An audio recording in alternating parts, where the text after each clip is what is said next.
This is Corey with the second episode of The Equipment Shed. I'm here with Alec. What's up, guys? And we're going to get started for you guys. We're going to give you guys a little bit of an intro since we blanked on it last week. Yep. We'll start with where we're from. We're both from St. Louis. We do St. Louis sports updates. Alec was born in St. Louis. I moved to St. Louis at a very young age, so we're both raised here, grew up here, watched all of our lovely sports teams win those championships. Yep. St. Louis Cardinals. Yeah, and 06, 11, and Blues in 19. 2019, best year of our lives. 2019. Shout out.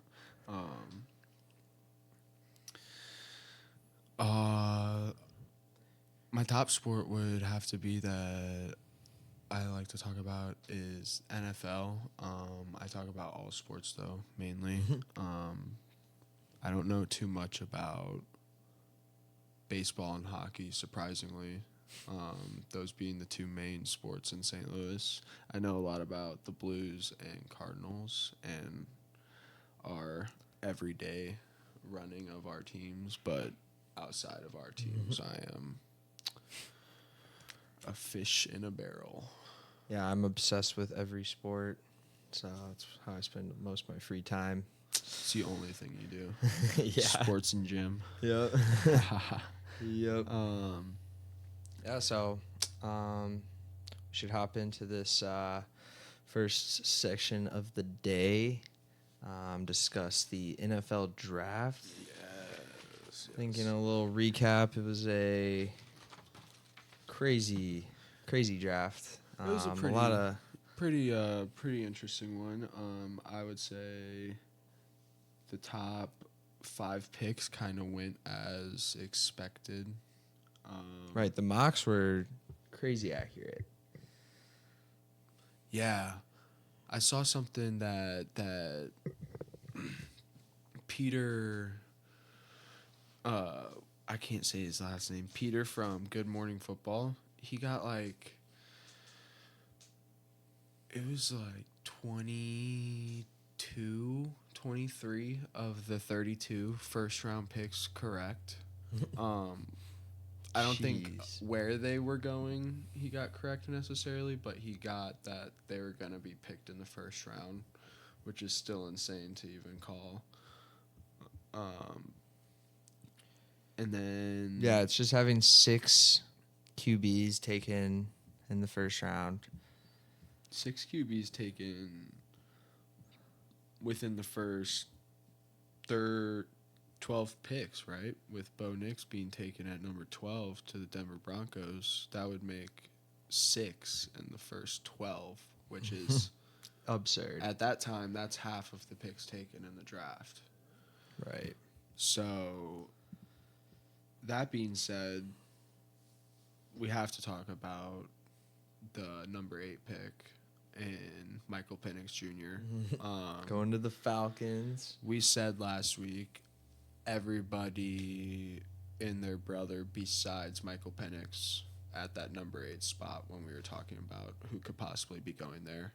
Yeah, I mean, I really had him falling out of my top 10. I didn't. I was expecting him to go early teens, mid-teens. I was expecting, 20, 22. Like 20. It's one of those teams 25s. that just needed a QB they can sit on. Yeah, I was for a more. while. Yeah, exactly. I was more thinking like Kirk Cousins, the current quarterback, is making $180 million. Yeah, I mean, I think his last year is a team option. So if they ride out these 3 years with Kirk and Penix, it's just going to be... Yeah, because rookie deals are only 4 years, right? So technically both their contracts will be up at the same time. Yeah, so they're just going to get free training on who I think is a stud rookie. He's not going to have to be putting his body at risk. He's just going to be learning how it works. While Kirk Cobangs, man. Like Kirk Cobain. like No, yeah, he's chained exactly. up down there. Like, But but he was pissed. I feel that's what I was just about to say. I feel bad for Kirk, man, because I feel like this happens to him like every team he decides to go to. Like he always becomes a free agent. And he's like, okay, I'm gonna go to this team, try to make them better. They got a good offense. They got a pretty good defense. If they just had a QB at the helm, I'm sure they could do something. That's what he did going to Minnesota. Granted, they didn't draft somebody like a Michael Penix in Minnesota while he was there, but he was told basically by their head coach that we're gonna go with JJ McCarthy. So there's really no reason for you to you're gonna be the backup if you stay. And even then, their current don't they still have it's like Jaron? It's either Jaron or Jared. I always get confused. Like Jared Hall or something from Nevada or some shit. Yeah, they drafted him a while back. What's the Vikings head coach's name? Because he is one of the most interesting head coaches to me, man. Because they have a good team though. They really do. No, they do. Until Kirk, they were a high team in the NFC before Kirk. Yes. Yeah. Had the ACL. Kevin O'Connell. So Kevin O'Connell, he used to be a quarterback in the NFL, and that's like how he coaches his team. Is like he's still in the huddle in that quarterback role. Like he can't get himself out of that role to look at the whole team as a whole. So he always thinks that the problem with the Vikings for the last couple of years since he's been there has been solely based on the quarterback, and it's not necessarily wrong. Like they have star receivers and Jordan Addison and Justin Jefferson. Yeah. They got TJ Hawkinson last season, he's one of the best tight ends in the league, but defense wins championships. I mean, the last 20 championships, I think one of the top offenses in the league won the title, and that was the Kansas City Chiefs in 2017.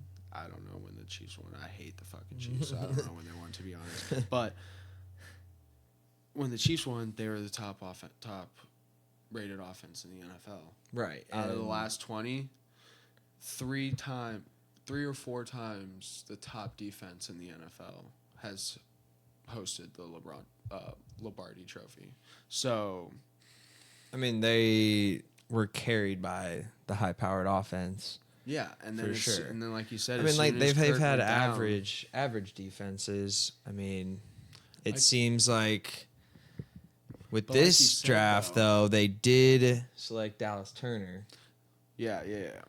And I think that's going to add to a pretty stacked team. Like if JJ can figure this out, JJ's got to do what JJ did in Michigan at a way higher level on a way faster playing field with way heavier talent with the top wide receiver in the NFL.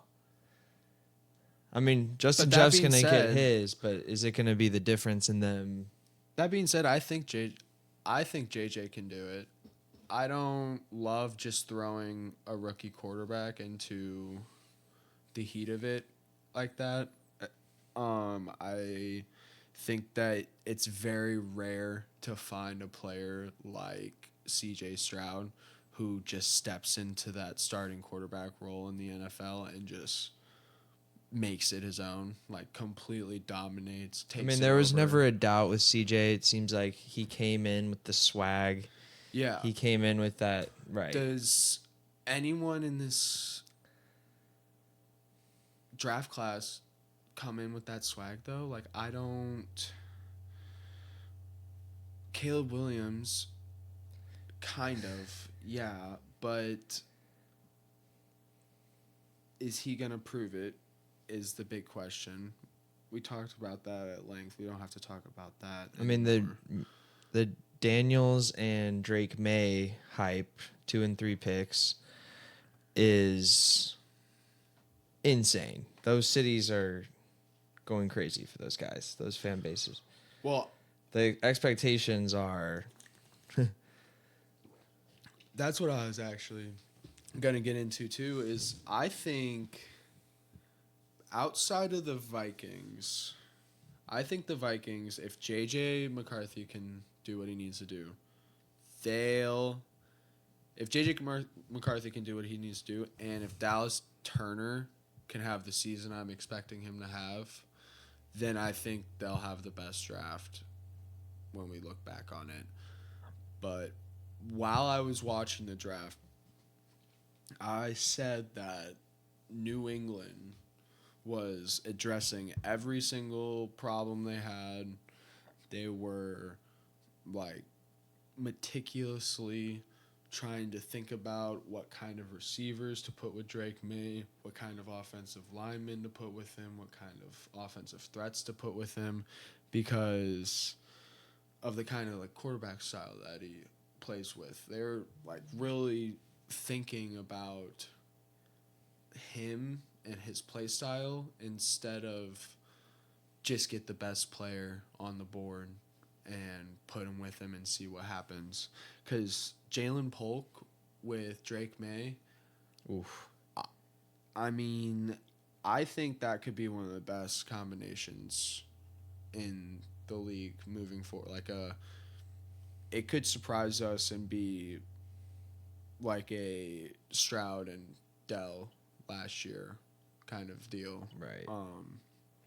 Because if you put these guys with a They have to perform. solid team around them, though, and you actually design things, sign players in the idea of helping out your rookie quarterback, then Exactly, and that's what they are also. The division's drafting interesting. Good offensive linemen. They're drafting offensive tackles to help protect his blind side, make sure that his pocket was nice, big, and able for him to make the throws that he's going to need to make against a division that I still have no faith in them winning or even being competitive in. But I am very, very hopeful for the future of the Patriots instead of my outlook last go around.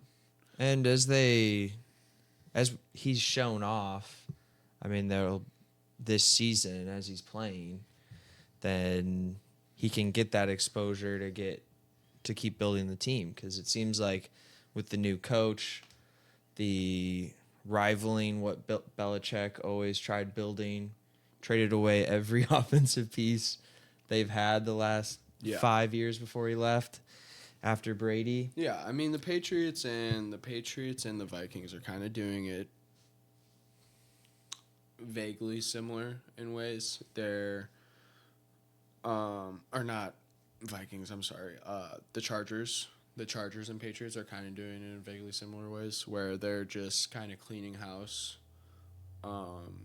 and bringing in the guys that they want in their system and they think that will perform in their system the best. But at the end of the day, you use your first and second round picks, some of your first and second round picks on Drake May and Jalen Polk. I mean, you have to. Those guys are going to be starters day one, obviously. So they're going to be put in situations where they're playing games where they have to perform or they're going to be losing the games. And they're not guys that are just going to, like, lay down. Like, no guy getting drafted in the NFL is just going to be like, oh, yeah, I'm not going to try it. Like, I'm not going to try to score here. So, like, they're going to have to perform to So, and then you were watching the draft. Were you watching the sketch oh, yeah. pull up to the scene? Oh, yeah. What's up, brother? He looked frantic, as always. But, I mean, That's who he is. Love him for it. I love the energy, and He started a movement, so I mean, respect yeah, him. everybody knows who he is. You can go to a preschool and ask and say, "What's up, brother?" And at least four little kids will turn their head.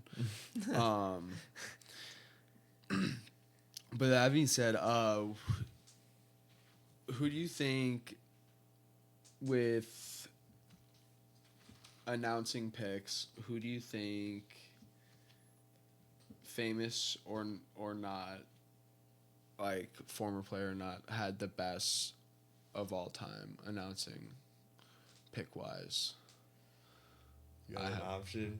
I have well, I have one specifically when Pat McAfee was making his pick when the draft was in Nashville.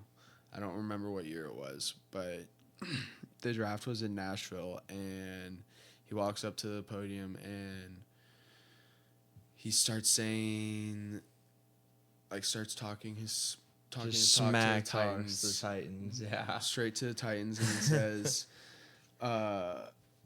We're taking this guy so you can't. Is that what he said? no, it was because, oh God, I'm forgetting now. Oh, he said, "You guys probably don't know who I am, but that's because the Titans weren't on offense, or we weren't punting the ball a lot because you guys were on defense a whole lot of the time." Or something like he said, "You guys don't know me because we didn't have to punt the ball against you guys too much."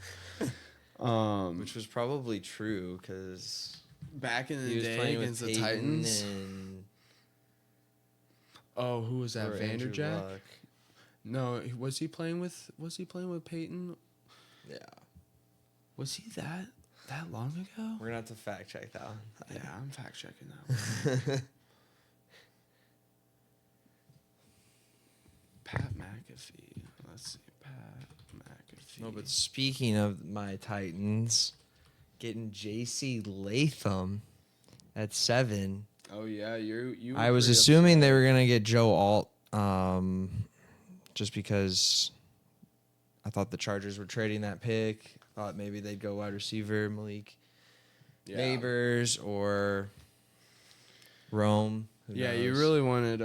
And I wanted Joe Alt to fall, but JC may be better. We'll see. I like his size. He's Bama. He's not as agile, as nimble as Joe Alt.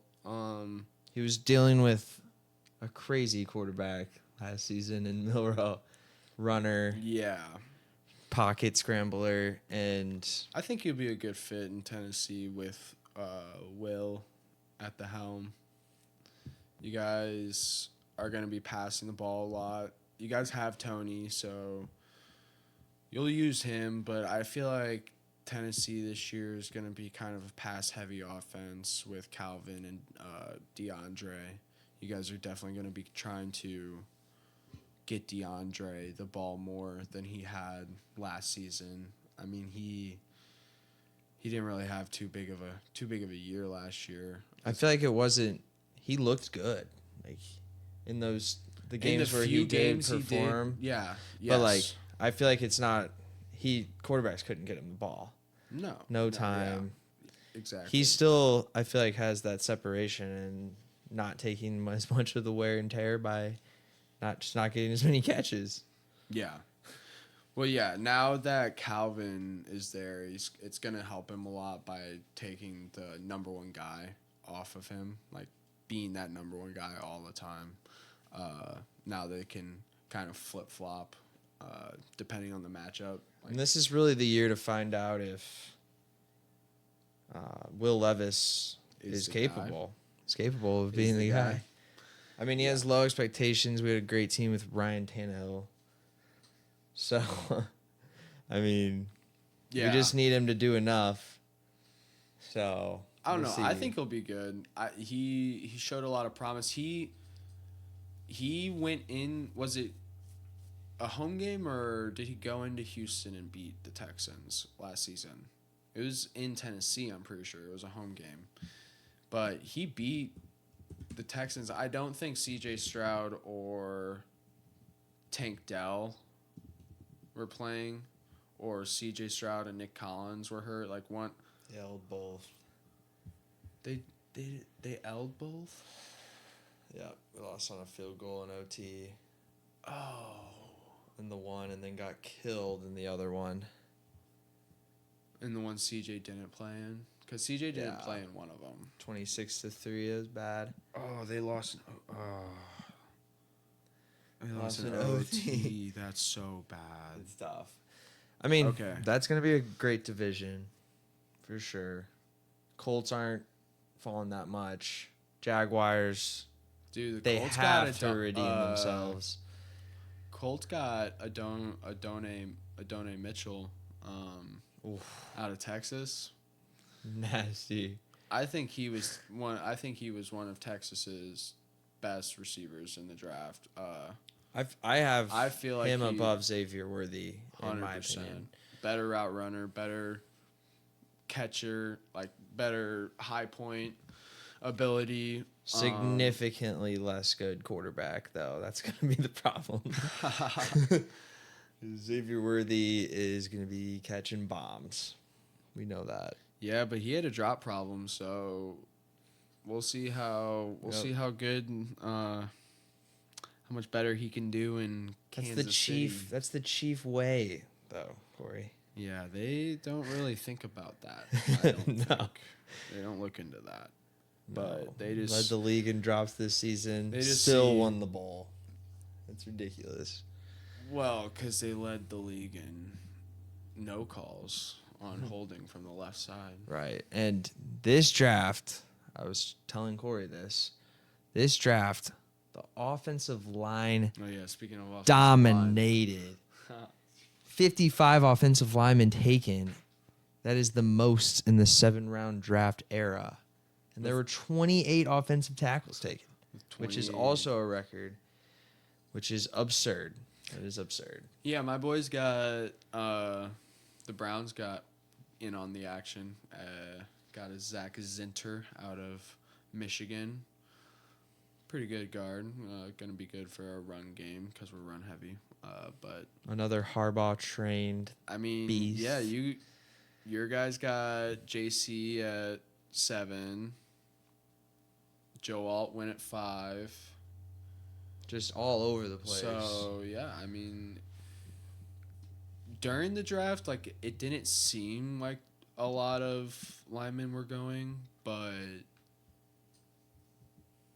55 out of 200. Is it 200 or 217 total picks. 217 total picks because of the compensatory picks? They're not numbered. So out of 217, 55 is a lot. That's a lot. Yeah. I did not notice that offensive tackle and offensive lineman in general was being said that often. We're hoping for a offensive line resurgence so that our fantasy football offenses We're hoping for, yes, a big offensive protect these resurgence. quarterbacks, guys. How many got hurt last year that allowed the Chiefs to do this? I mean, I feel like at one point, Protect these guys. Come on. I feel like at one point every quarterback in my NFC North or AFC North division was hurt besides Lamar. Right. I mean, these pocket guys are just getting And crushed. The runners survive. because they can just zoom out of there. Yeah, this Cleveland quarterback room. Yeah. No man. draft picks there. We didn't. I mean, yeah, I wasn't. Wasn't expecting it, but I wouldn't have been. I wouldn't have Upset. hated it, but They just owe so much to Deshaun. we have a lot of faith in him. Our general manager still has a ton of faith in him. Our head coach still believes that he can be the guy that he was in Houston. I am losing faith more and more every day, but that's kind of because I haven't seen him on the field or like seen him play at all yet. I feel like with him, it's more of it's been just the health. Because he makes an impact on winning when he was there. Last year, when he was healthy, and you can argue and say that he wasn't like fully healthy at all last year. Again, but coming off an injury and saying that you're healthy and coming in and starting a game, like, you have to perform at a high level. A lot of his throws were coming up 3-5 yards short. They were very weak spirals. Like, he doesn't have great grip on the ball from what I've seen recently. I'm hoping that this offseason can turn that around and he can figure that out because we really need him. I mean, we have Amari Cooper. We have Elijah Moore, they both have proven that they're star route runners that need somebody that can throw them the ball. And he played 6 games last season.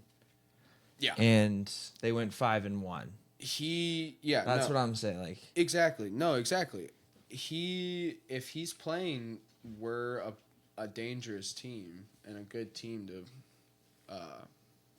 put up numbers, but it's when he's not playing, he's not really involved. He's not there to motivate. He's not there to be the leader. Like, as soon as he gets hurt and is like named the non-starter, he just removes himself. He just removes himself from the situation, and it destroys the locker room presence. So we need him here. We need him healthy, and we need Nick Chubb to come back bigger than ever with that. Real captain of the squad.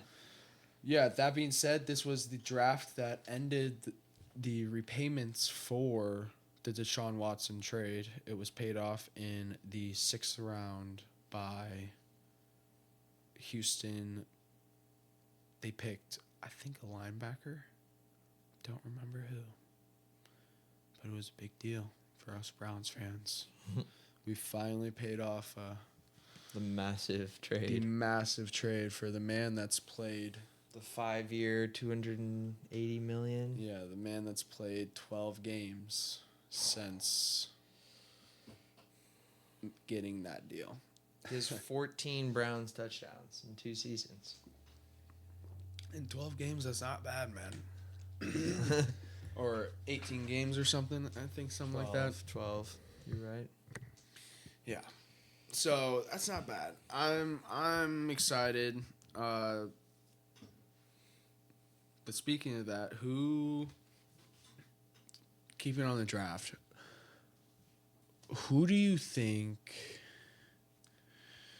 out of every single rookie drafted, and even, I guess, undrafted rookies, who do you think has the best opportunity to win Offensive and Defensive Rookie of the Year? And who do you think is going to do it, regardless of opportunity? I have a 3-headed monster here. 3? Yes. It's only 2 awards, brother. I have 3 for Offensive Rookie of the Year. Oh, okay. Situationally. The easy pick being Caleb Williams, just being put with the best wide receiving class maybe in the NFL at this point. I mean... With Rome at the 3, I mean, even if he's not that good, they have 2 of the top 20 receivers. Yeah. And then I'd have to say talent-based and positionally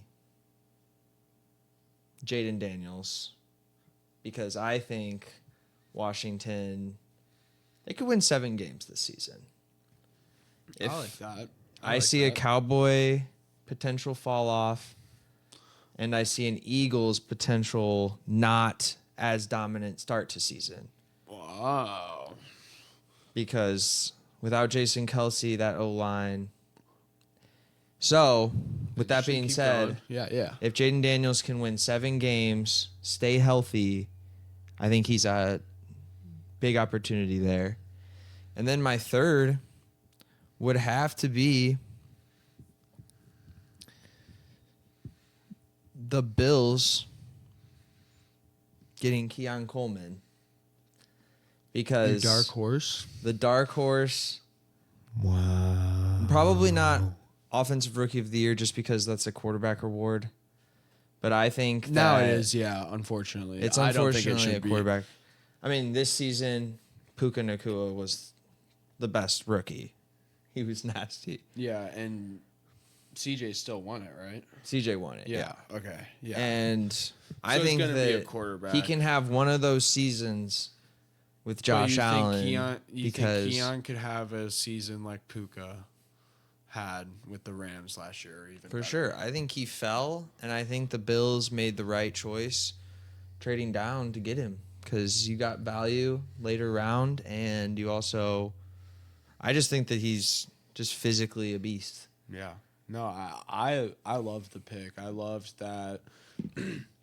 I love that they traded down so that they got more out of the trade. Got more picks out of the trade. I love that they traded into the second round to kind of edge out Bills fans. Like they had picked like 30 or 28 or 29 or something, and they kept trading down. They traded down to, they're at 28 or 29, and then they traded down to like 30 or 31, and then they traded down to 32, and then they traded out of the first round to go to the second round. So they made like 3 to 4 trades at the end of the night on the first night. And I know Bills fans everywhere were just like, dude, we need a wide receiver. Come on. What the hell? Oh, my God. So it was just, I love seeing stuff like that. But, yeah, I mean, Keon Coleman is going to be a beast, man. He just has – I mean, he's the only option. He's the option right I think now. yeah. I mean, I think he'll do Shakir. more than adequate at filling that role for that Stephon Diggs left. I mean, he's just bigger, stronger.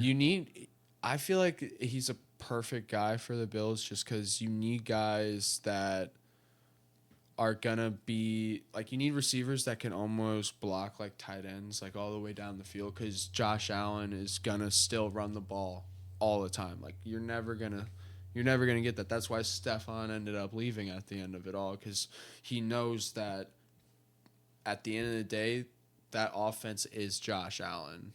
Right. Like it's nothing else operates. I mean, he has designed runs. They run. He's the entire offense. Like if he's not the main focus of the play, he is throwing the ball, or I mean, he's the main focus of every play. I can't even think of a play that they run where he's not involved heavily.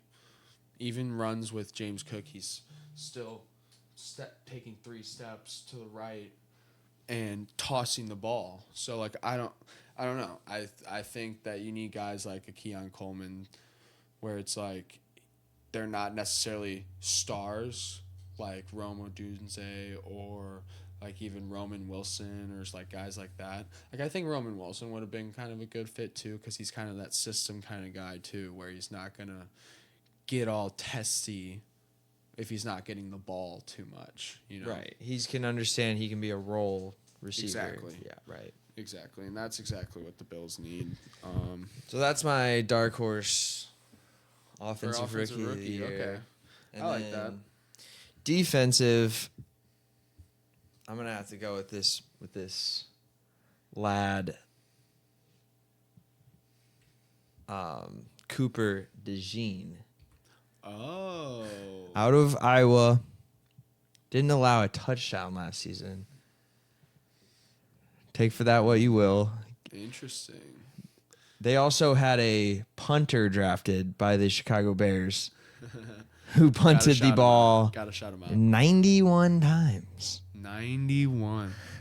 So the defense is carrying the squad, and they had a pretty good record. You can look up their season. Coop got them reps. Don't you worry. Don't you worry, ladies. And now he's going to a offensively stacked Eagles team, and I feel like he's just going to be one of those guys that just is hitting people. Like, yeah, he's super athletic. I think that he's probably going to get burned a few times. I mean, it's going to happen. He's a rookie. Well, and they're going to put him in that situation. They're going to put him in that situation where he's going to get burned and have to learn from it to be better, because their secondary was one of the reasons why they lost so many games last year. So him and Queion Mitchell are almost going to be their starting two cornerbacks. Their 22nd pick. So he has potential to do the same. Yeah, 100%. I mean, that's what you get when you fill the need of your team, because their secondary was the only weakness last year. Yeah, exactly. So I think Philadelphia is going to be. They're going to be dangerous with getting those two guys on both sides. And we got to shout out a Mizzou guy going first round, Darius Robinson. He's definitely my dark horse, or maybe he's the favorite, and Cooper DeJean is the dark horse. Yeah. Just because of the. Say that. I would agree with you. I would agree with you on that one. But Darius going to the Cardinals. That's a great fit. I mean, they killed the first round. Absolutely. With Marvin and Darius. A+ first round for the Cardinals' future. Yeah, for their future for sure. I don't know. Darius may have a slow start to the season, but I think at the end of it he'll pick it up. I think he'll end the season on like 6-game streak where he has at least like half a sack or like 3 tackles for loss a game, some kind of streak like that. I think he'll end the season on a higher tackle total, like 30 to 40 tackles for a defensive tackle, which is pretty high. Just because you do have to play the Rams twice a year, who have become a pretty run-heavy offense with Kyren Williams and now Blake Corum. Oof. The Blake Corum steal. Yeah, I mean, that tandem is going to be something fierce, man. Kyren Williams and Blake Corum is going to be very nice to watch, especially if you're Matt Stafford with all those back problems, man. I mean, all you got to do is turn around and hand the ball off, and you're basically getting 40 yards down the field every time you turn around. And quick throws. Not on, like, 40-yard gains. Like, they're going to be smaller gains. Those guys are going to be so good because of the quick throws that they give him. Kyren Williams is a ridiculously good receiving back. Yeah, and Blake Corum is Blake a good receiving back? Blake Corum was catching screens last year and doing wizardry. I thought he was. I couldn't remember because every time I ended up watching the Michigan Wolverines, they just JJ just turned around and just handed it to him. The dude would run it freaking 30, 40 times a game, get 400 yards, absolutely monster. I mean, the man is a athletic freak. Like, yeah, he can develop the catch ball. If Kyren Williams did it, he can do it, and he's gonna learn from Kyren. And oh my God, you can run some 2-back splits out of that. You can have Cooper Kupp, Puka lined up on each side, and then you run in a shotgun play with those two in the backfield. How do you guard that? How do you, as a defense? You don't. That's Sean McVay's whole reason at getting Blake there. With it was like the 82nd pick, I'm pretty sure. But let's go with I'm gonna for my offensive rookie of the year. I mean, I'm going to go with, obviously we already said Caleb Williams, but I don't necessarily think that he's gonna win it so sure. I think that I do think Jaden Daniels has a good opportunity to win it out in Washington with the receiving core that he does have, with how much they'll probably end up throwing the ball, with how little of an offense, or with how little of a offensive line for the run game they have. They do have Austin Eckler, but he's kind of more of a receiving back kind of guy. So I think he'll end up getting more yards than the other two first round guys. Do they have Antonio Gibson still? I don't think so. I think it's Brian Robinson. Oh, that's right. Brian Robinson Jr. and Austin Eckler. Not a bad backfield. No, I think Jaden has a good opportunity out there. Because Drake May, I mean, I want to say that he has an opportunity to do it, and he does, but it's gonna be way more of a on a prayer kind of deal than based off of talent for him. Just because of the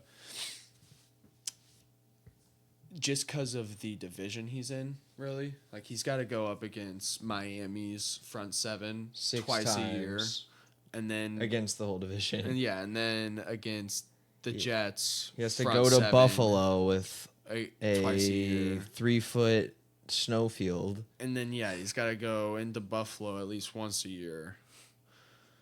And I don't know. I mean, playing in Foxborough itself, I think is difficult. I think he'll surprise us in a couple of those games, that we just mentioned. But I don't think that he will do enough to surpass Jaden Daniels or Caleb Williams for that. I could say that the Patriots will support him and give him the confidence he needs to make those necessary growing pains. Yeah, I think they learned New from leadership, their mistakes with Mac Jones and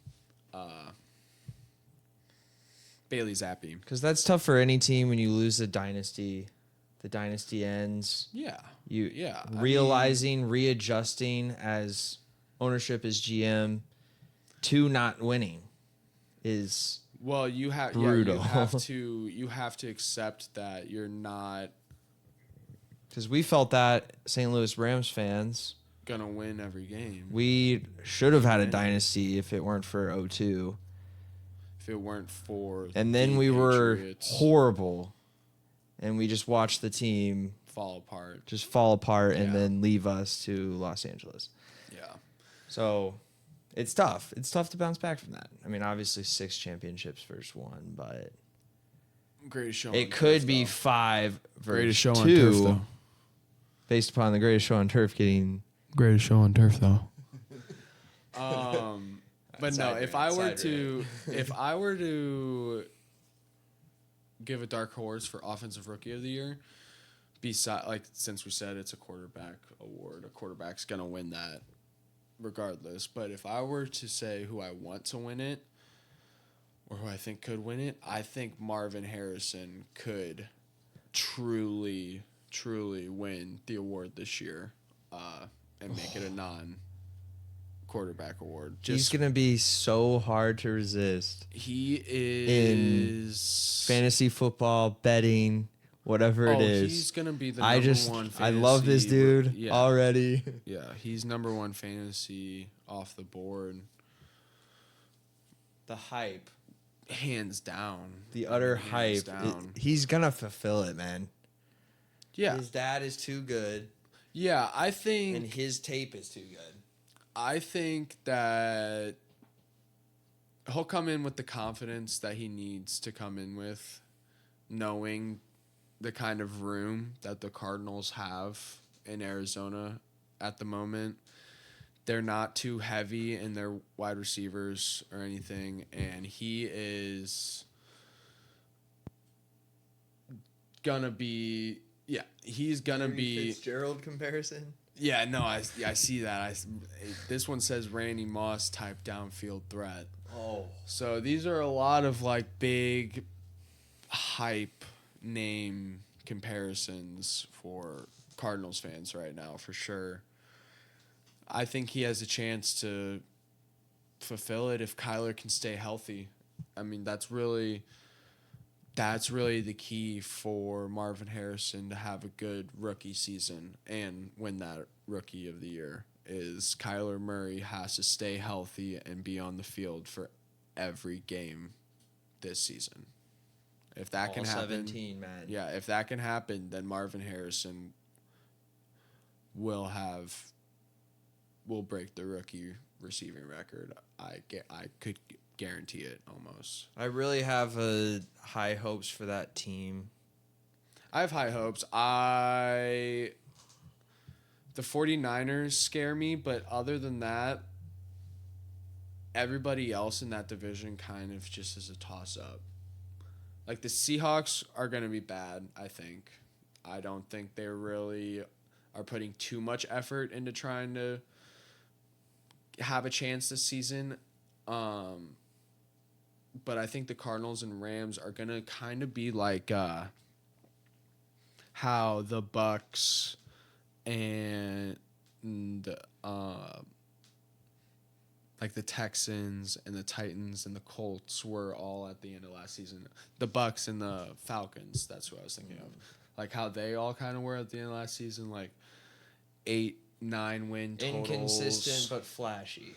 8-9 win totals. They're both going to be playing each other week 17, 18 to make it into the playoff or to not make it into a wild card. It's going to be something like that.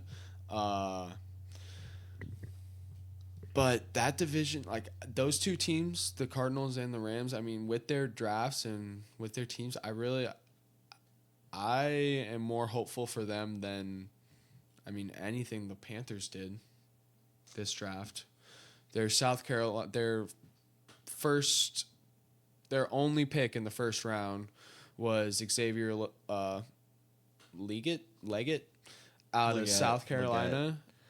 He's not bad. I mean, you'll take a weapon. You'll take a weapon. He was taken in 30. He was taken in 32. Keon Coleman was taken at 33 at the beginning of the second first round. Well, more what I'm saying is I think the Panthers kind of reached on him at 32. Like you even had guys like Roman Wilson still sitting there on the board. You had Ladd McConkey. You had guys. I don't necessarily like South Carolina sucked this year, man. There was like Spencer Rattler. Did Spencer Rattler even get drafted? I don't even think the man got drafted. He did. He did? Oh, yeah, he got drafted to the Saints, right? Yes. Yeah, to the Saints. I don't mind that. I don't hate that one. Okay, his official stats, 2023. For Leggett? For Xavier Leggett. He was second team All-SEC, led the team with 71 receptions, 7 touchdowns. He ranked 8th in the FBS with 1,255 receiving yards. In 12 games. So he was averaging almost 100 yards a game, over 100 yards a game. Yes. Okay. He started all 12. Okay. So he's a developmental pick for a developing team. We'll put it that way because Bryce Young I don't hate the pick. Doesn't have time. I don't hate to throw the ball. He doesn't have time. I just think I don't know. I think you could have gotten somebody like a Cooper DeJean there. You could have gotten an O lineman to protect your star quarterback. The most stacked O lineman. That's the only reason I didn't say offensive lineman is because it's a 32nd pick. So it's like I would more use the end of the first round for a skill kind of guy, like a receiver, or running back, or like a cornerback or defensive back. So I understand why they didn't want to go line there, but you You have to build the team from the inside out, though. You need an offensive line. That's the reason that Bryce was having such a hard time last year transitioning from. If you don't make moves and fill those holes, he's not going to have a long career. He's small. Well, not only that, he's not going to... They traded basically Caleb Williams. He's not going to be in Carolina much longer if they don't try to build something around him, because rookie contract's only 4 years, so right after that 4th year is up, he's going to be gone.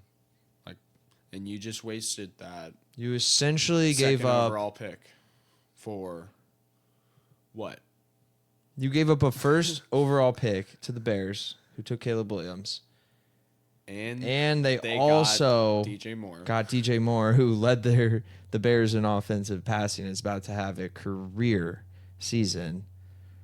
And by being so bad, on top of getting all of that from Carolina, they were still in the top 10 for their draft pick, and got Rome Odunze at 9. So even if Bryce Young does pan out and Caleb Williams has a lower than expected career, that's an all-time bad trade. I think it's still one of the worst. It's one of the worst trades. One of the worst trades I've ever seen, and I will go on record saying Deshaun Watson trade was the worst trade I've ever seen. And I think that this is Caleb's gotta really show something to make this trade worth it, to be honest, or else it's basically just these two teams just threw away first and second round picks for practically wide receiver and DJ Moore. So it's crazy. But my defensive rookie of the year, I still haven't said that yet. My defensive rookie of the year is, obviously everybody knows, is Mr. Dallas Turner at number 17. I think he's going to feast up there in the NFC. What is that? The NFC North? That's the NFC North. NFC North featuring the Packers, the newly renovated Bears. He's gonna feast up in the NFC North with how pass heavy that division is going to be now, with Caleb Williams, Jordan Love, and Jared Goff over in Detroit. I mean, you have those three offenses. I only named the quarterbacks, but the receivers and the tight ends on all three of those teams are deadly. Do you think he can get 10 sacks this season? Dallas Turner? Yeah. Over under 9.5. I think he can get not over 9.5, definitely. I think he can get closer to 11 or 12 sacks total. If he can get there, he can be I think he can be do that. defensive player of the year. I think he can do that. He's going to get 2 games with the Bears. He's going to get the opportunities. He's getting Caleb Williams a few times. He's going to get the opportunities to get he'll have the opportunities to get 12 sacks for sure. And before our next segment, I just have to say how crazy it is. Which one? That Brock Bowers. Oh, yeah. Brock Bowers. The 13th. With the Raiders and Gardner Minshew. I don't think it's crazy that he fell to 13. Dude, I think him and Davante Adams. That's a dream. It's a dream for any quarterback. I think it's going to be fun to watch Oakland. Wow. I think it's going to be fun to watch Vegas and their offense.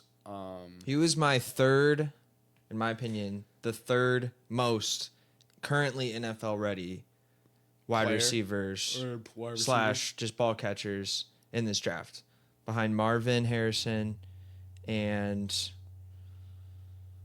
Odunze. I think he's better. I think he's more ready than Odunze, to be honest. That man takes hits. He blocks like a motherfucker. I really like that pick at 13 for them. I think he's going to be a great asset to their team, and I think they could be really dangerous. They could be. I can see wild card. I like Antonio Pierce. I feel like he's got that. They were making team. a run for the division there for a little bit last year, so I don't know. I mean, he's got that team Chiefs, with a. He has them playing with a purpose. If the the Raiders. Chiefs fall off at all like they did last season, and allow the Raiders to come inching in, I don't know, man. That could get really, really, really sticky at the end there. It's just, what did Gardner almost do with the Colts? Or he did do. Gardner did do it. He did beat the Texans. His receiver down drop away from beating C.J. Stroud and the Texans to go to the playoffs. It hit him in the numbers. No one would be talking about CJ right now. No, absolutely not. I don't think he would have won Offensive Rookie of the Year. I take that back as I say that, but I think it would have been more talked about for Puka to win it if CJ didn't take his team to the playoffs. I just love Gardner Minshew, man. He deserves a starting spot in the league, and I think the Raiders are a playoff threat. He's done nothing but prove it, and I think the Raiders are a perfect fit he for has him. Devontae Adams. I think the Raiders are a perfect fit for him. He has all the weapons. And Jacoby Myers.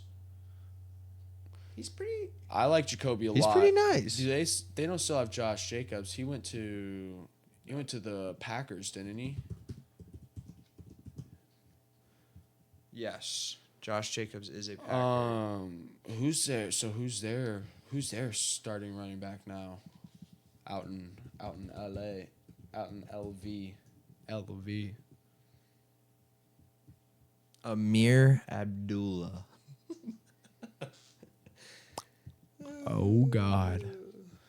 Maybe they could have used young Blake Corum. Yeah, I mean, there was really no first round top 15 running back talent this year, though, anyways. And okay. They do have Alexander Madison. He's an alternate back. He's not great, but he's only entering year 6. And then they have Britton Brown out of UCLA as well, along with Abdullah. So we'll see who wins out that running back room there. I mean, I would try to find one of these free agents that isn't getting paid, or maybe Kareem Hunt's available. We don't want him in Cleveland for some reason. I don't know why. Running backs are disrespected, man. Yeah, I agree. They get hurt really easily, and unfortunately for how much they do carry the team, that injury is extremely devastating to their career. The most important player on playoff teams at times. The most important player is making on teams in general a tenth of what the starting quarterback is. You have to think about it. Think about it like, so the quarterback, he throws the ball an average 32 to 38 times a game. He completes, say you have a good quarterback that has an above 75% completion percentage. That's going to be 28, high 20s completions. You're only getting 20 receptions. You have 3 receivers, technically, not including the tight end. You can add in the tight end if you want. So you have 4 then. 4 divided by 20, that's 5 receptions each. Every offensive player, skill players, touching the ball max 5 to 7 times. Your running back is carrying the ball getting the ball put into his chest behind the line of scrimmage 20, 21, 22 times by himself. Lonesome. Yeah. Some of them on the committees, the teams that have been starting to do the committees, some of them are now looking at like 13, 14, but that's still double, 2.5, 3 times what some receivers are even putting up. Number 2 receivers are putting up in the league. They're touching the ball 3 times more. So, yeah, I think running backs are the most disrespected position in the NFL, hands down. And bad offenses will abuse them. Yes. And there's, unfortunately, just the way the game's played, there's not much you can do to help them. They just need to keep growing and becoming stronger and stronger like they are. Like, just model Nick Chubb, model Derrick Henry. Just keep going for that, guys. Like, that's if you want to play running back in the NFL, that's what you need to look like and how you need to eat. Truly. So in the coming weeks with the draft slowing down, me and Corey are going to do a divisional breakdown episode, AFC, NFC, go through divisions, talk about teams and things like that. But way too early. Who you got bombing 2025? Who's going to be drafting number 1? Drafting number 1. Out of this NFL, the way things have gone, teams are shaping up. Obviously, we'll get the hard knocks going. We'll get some, love the hard knocks. The good old training camp. Yeah, let's. After how these teams drafted, let's see.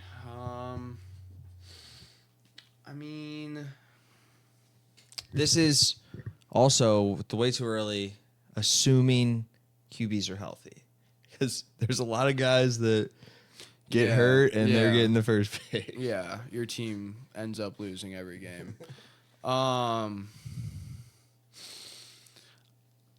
I just, being a Browns fan, I would love if the Pittsburgh Steelers were that team. Okay.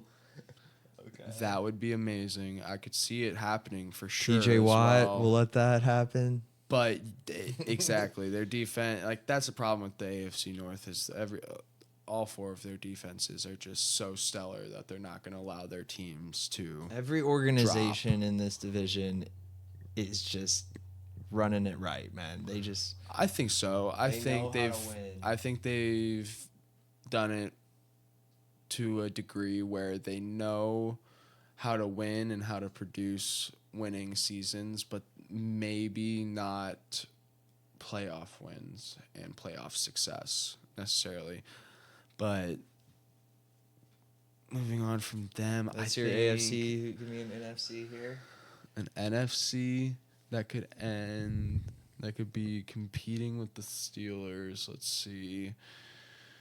I'm eyeing up that NFC South, but I feel like the Panthers are an easy one to go with. I am not gonna go with them though, and I'm gonna go with the Seahawks. Oof, yeah, that's a great take. Your boy Sam Howell, though, you gave him the shout out. I know. I mean, look at Washington, man. They were picking 2, and no trade for that. That was all Buddy's doing. So, I don't know. After Pete Carroll, the year after Pete Carroll leaves, you gotta move Geno. Yeah, I think if you guys start falling apart, especially if it starts falling apart early, you need to get Geno out of there and get him to a team that he can actually produce something. Yeah, for. there are teams that are going to need him when those things do happen. I mean, and him and Tyler Lockett will not be bad. No. I think Geno, Tyler, and DK are gonna do what they did last year and have great success, great fantasy success. But I don't You have to see blow their it up. defense. You have to blow it up at this point. Yeah, I don't see their defense being able to hold their teams to, because at the end of the day, I don't. Tyler Lockett and DK Metcalf, one of them is scoring that game, and then the other one's catching 7 to 10 balls. And it's no other way. That's just the way they run their offense. So that being said, if Kenneth Walker can score 2 touchdowns a game, then we got 1 to 2 touchdowns from your receivers. That's 28 total points. I don't see their defense holding offenses to under 28 points a game. I see them doing it sometimes, but not enough for them to not finish low and need to blow it up. Out of the NFC, that's them and the Panthers are my 2, and the Steelers and the Patriots. Oh, no, actually, I'm going Steelers and the Chargers. Broncos? You see, Bo Nix? so has he been named to start? Well, you think he's gonna start? It's Bo Nix or Zach Wilson. Oh, Or Stidham? Jared Stidham? is Jared Stidham there? Because I would rather take him with a broken left leg than either of those guys, man. I mean, no. Bo Nix is the guy. They used the 12th pick on him. They didn't make it. They're gonna start him. Yeah. He's a Yeah, he's that's played actually a lot good of one to games. look at. I see them getting destroyed in that division because Getting wrecked. I see They're a not strong winning a Raiders. game. They're not Mason winning a Crosby. game. Mason Crosby sacking whoever's behind that offensive line 6 times. They may win 1 against the Chargers, and it'll be the first game they play against the Chargers, and that's because the Chargers are so young. They're gonna figure it out. I feel like the Chargers honestly could be. I feel like the Chargers and the Patriots could be like the Texans were last year. They're young, they both have youngish quarterbacks. Justin Herbert isn't like a super young quarterback or rookie quarterback or anything, but they have youngish quarterbacks, young offenses around them, and I think they could be explosive if they make the right play calls. But yeah, no, I've kind of had a blinder on the Broncos, man, honestly, because they just they took Bo Nix at 12, and I mean, they haven't really done shit else since, besides that. They traded for Zach Wilson, and they traded Jerry Jeudy to us, and I'm so hyped about that. Jerry Jeudy, I forgot to mention him earlier when we were talking about Cleveland wide receivers, but Jerry's in there now too. I mean, Broncos blew it up, and we came in for the feast. That's for sure. That's how you got to do it. That's how you got to do it. But yeah, let's move on to. We're about an hour in. Yeah, let's move on to the St. Louis sports update. St. Louis sports. Yeah, so those St. Louis Cardinals. There we go. They did just come off 2 series victories in a row. Well, let's talk about first. When we were at the time of recording our first episode, we got demolished 14-1 while we were recording. In the middle of us recording, I remember Alec looking down at his phone, and he was like, "Oh, it's 7-1," and then he looked down probably 15 minutes later. He's like, "Oh, it's 14-1," and I'm like, "Oh, okay." After we just said so many good things about them last podcast, but we're gonna rip on them a little bit, kind of, not too much. Right. I mean, they ended up winning that Diamondback series though the next day. Yeah, they won. They played a very good game, and then just won 2 out of 3 in New York. Mets. I feel like you got to sweep that one. They lost in the 11th inning on Sunday. Yeah. Just bullpen fell apart, but offense, man.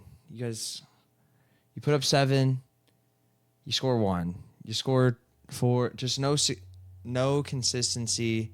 Someone's got to get it going, you know. We do have Detroit on the road this week, and the White Sox are in town this weekend. A nice stretch for the semi-struggling Cardinals to hopefully rack up some wins. Yeah, I think we have a good chance to get some wins get some tallies in the win column, but These guys got to figure it out, man. The hitting. yeah, I mean, we just got to stay consistent.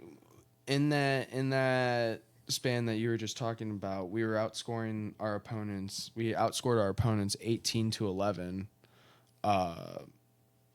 and we had our only 3-game win streak of the season. Which, I mean, 3 games is how long a series is. So that means we haven't swept a series yet this season. In my recent time, I don't remember the Cardinals doing that, like not sweeping at least one series in the first 2 months of the season.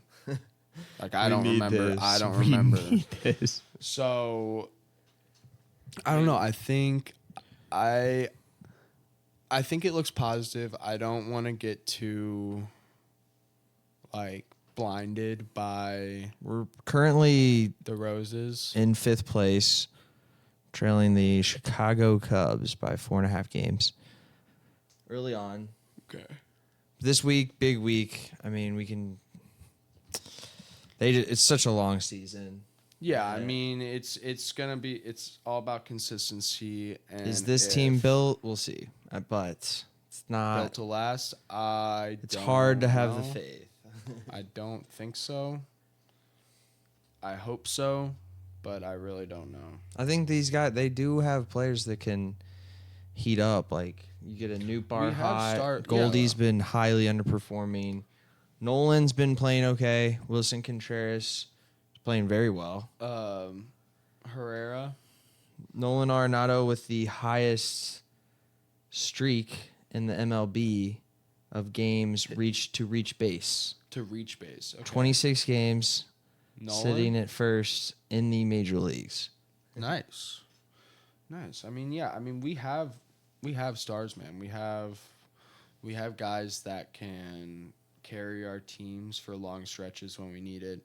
We just need them to stay consistent, and if they can stay consistent, then it will get the guys around them to give them the confidence to make them maybe not consistent, but at least perform when we need them to perform. So it's all about those guys. It's all about those guys keeping the confidence. They need a spark. They need some friendship, magic. They need swag. Need something, man. Swag, they man. They need something. St. Louis City had a bye this weekend. We head to Houston to hopefully end our draw-loss streak that I'm excited to watch, man. currently I've on. been getting into some MLS. Yeah, no, I'm hopeful.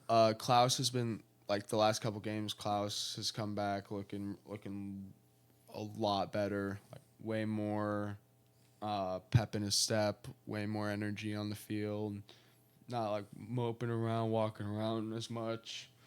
We're sitting in 9th, but I like that we're not starting as dominantly as last season. Just because you want to face adversity, you want to. They've had so many ties. It's like these guys are right there. It's just having those.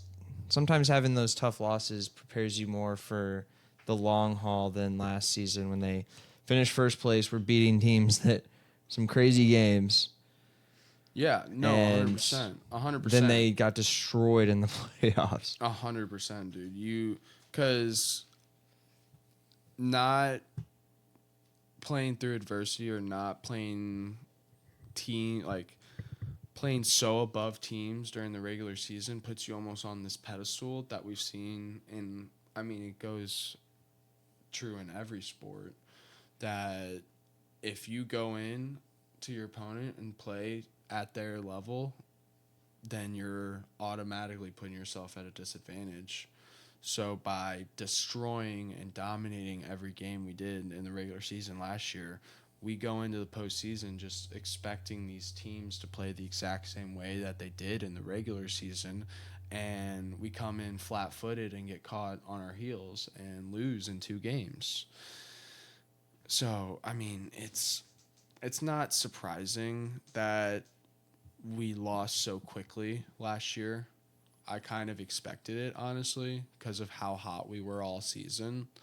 But like you said, I'm really excited about how we're kind of lulling into the season a little bit, letting it slow burn more or less. And shout out to the best goalkeeper in the MLS. Oh, Roman Berkey. Man. Yeah, Berkey. He's literally a hometown hero already. He's a beast. He needs a statue on market. But yeah, no, I mean, we're going to play Houston, who's 2-0-3 in their last 5 games. So hopefully we can. They're sitting by us. Yeah, hopefully we can get some kind of spark with them, man. They ended our CONCACAF. Yeah. This is a little revenge match for the boys. I'm pretty sure, weren't they the ones that ended us in our little run in the cup, man? Yeah. I was really excited about that. I was very disappointed when I learned that. It's such a good first game, and then the second season, the second game was rough. Yeah.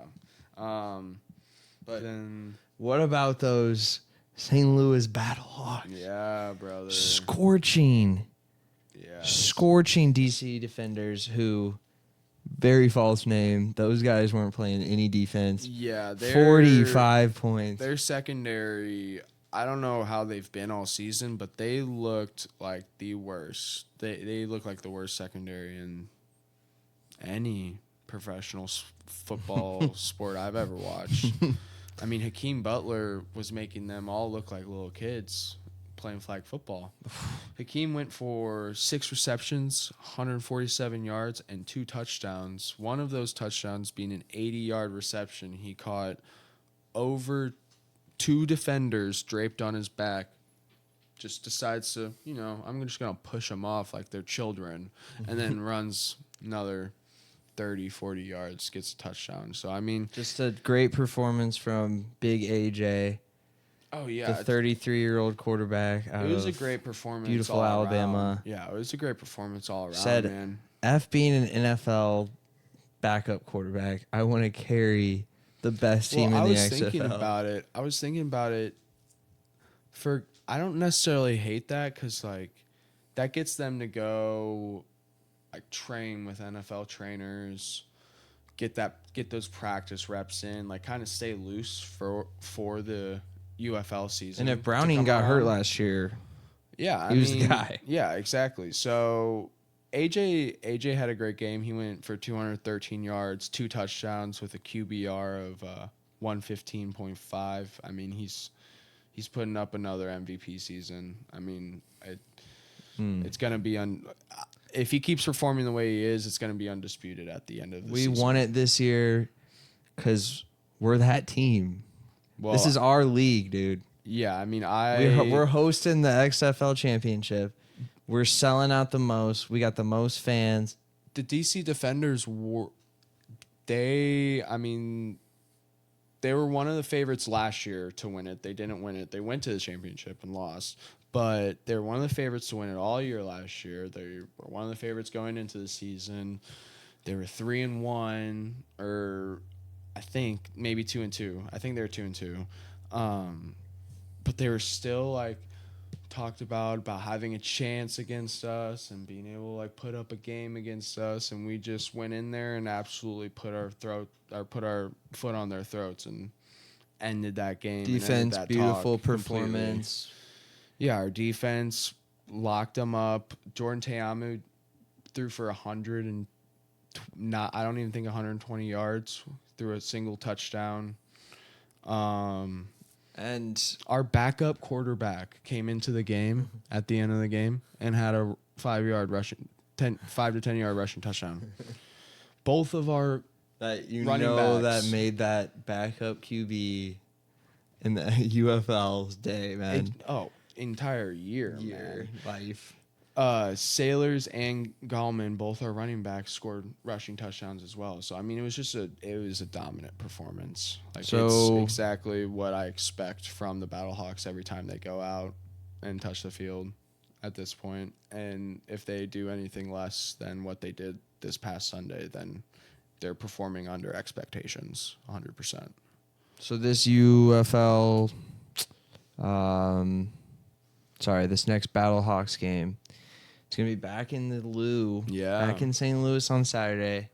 Excited. 2 p.m. game, ESPN, baby. We're excited. Corey and Alyssa got the season tickets. Yeah, man. You got to get the season tickets for the football teams in your local areas. St. Louis is going to be rowdy. Let's go. Yeah. We're hot right now. We're going for 5-1. The Roughnecks are 1-4. Struggling. Let's put the pedal. I hope we don't play. Guys. Yeah, I hope we don't play down to them like we kind of did going into the Memphis game. We won the Memphis game, but we kind of went in not playing as hard and not playing with as much heart and as much energy that we could have, where we could have put up 45-50 on Memphis like we did DC this past weekend. But yeah, I mean, it's exciting. I love the Battlehawks. It proves that we know how to build winning football culture here. I mean, St. Louis, we produced at least 2 draft picks that I am aware of that I was able to find that got drafted. Dominic Pooney, an offensive guard, go along with the 55. 55. Yeah. It's taken in the 3rd round by San Francisco. He went to the University of Kansas. He's from Francis. He graduated from Francis Howell, though. And let's go. Mekhi Wingo, a defensive end that was drafted in the 6th round by our boys, Detroit Lions. Shout out Gauss. He went to LSU and graduated from DeSmet. So, wow. I mean, we know how to grow football talent in St. Louis, and we love football here. Also, shout out just the Mizzou boys in general. I mean, yeah, six taken. That was an absolute just onslaught of future NFL impact players. I mean, and Big Mevis, the 200 and something pound massive kicker, signed to the Carolina Panthers. I can see that panning out for him. Yeah. Man has a I'm excited brick about that. foot. Yeah, I'm excited about that. I'm happy for him.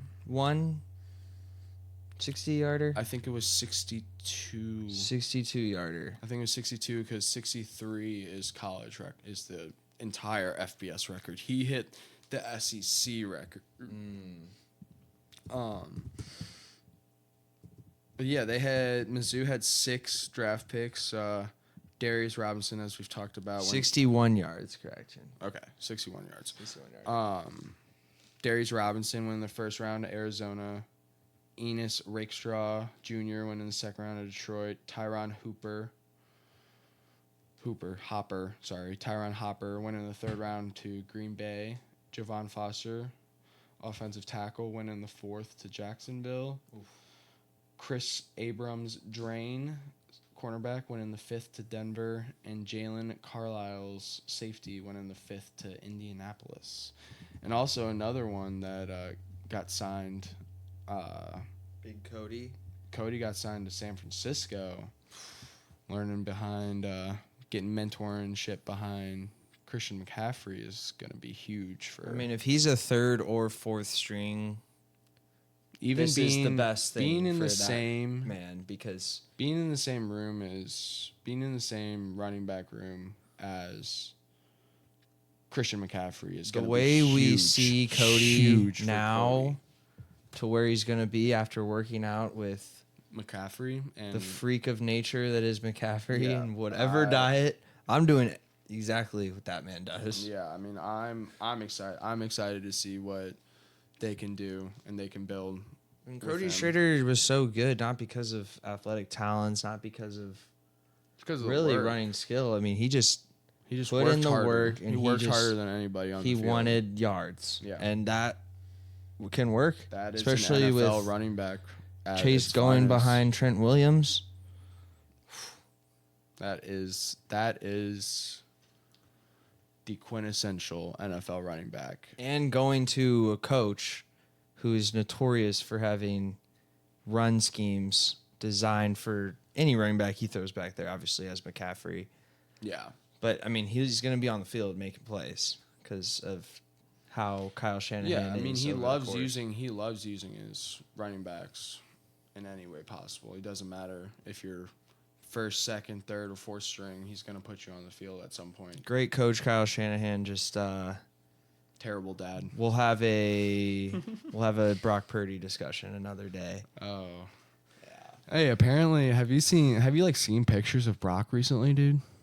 He's apparently like fucking like ripped. Oh, Like he apparently put on like pounds this offseason. which I don't know. That kind of that's scary. that's a little scary, dude. He's coming for a vengeance, and they were a couple holding calls away from winning a Super Bowl this season. So I don't know, man. You guys in your three-peat over there in KC, I would be sleeping with one eye open. What's Patrick Mahomes doing this offseason? Yeah, We've seen that body. eating all those In-N-Outs, man, that he's bringing to Kansas City, or Whataburgers or whatever the hell he's bringing out there. Fucking fat ass motherfucker. That's great. But yeah, I think that's a wrap for episode 2. I don't know. Yeah, good episode. We're gonna be back with those weekly Yeah, we're gonna talk episodes. We're just gonna keep going with this. Yeah, we're gonna keep going with the NFL analysis, breaking down each division more intricately, team by team, see what they need, where their draft needs lie, and see how they look for the season. And if you were listening this week, last week, comment on what you feel about the post. Like, we want to hear these alternate opinions. Yep. Me and Corey are very strongly opinionated. That's why we Oh yeah, I would love enjoy to each hear other's some, sports talk a lot. So I would love to hear some of your guys' takes and what you guys think about get the shout out on the shit we say. Get the shout out on the equipment shed, which equipment shed pending this summer. Let's go. Me and Corey got a little construction to do, and we're gonna be up and popping and moving it along. Yeah. So thank you guys, and hope to see you again next week. Peace.